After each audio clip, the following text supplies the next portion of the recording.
হাড্ডাহাড্ডি লড়াই শেষে বড় জয়ের পথে ভারতের আলোচিত মুসলিম রাজনীতিবিদ আসাদুদ্দিন ওয়াইসি।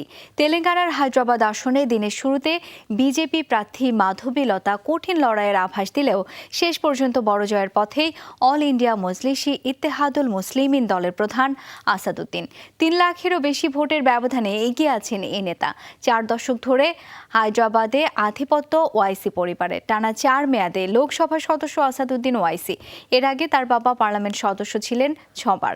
মুসলিম এই নেতা দুর্গ হিসেবে পরিচিত হায়দ্রাবাদে সমাজকর্মী মাধবীলতাকে প্রার্থী করে বিজেপি, যিনি বিভিন্ন সময় মুসলিম বিদেশি সহ নানা সাম্প্রদায়িক বক্তব্য দিয়ে আলোচনার জন্ম দিয়েছেন।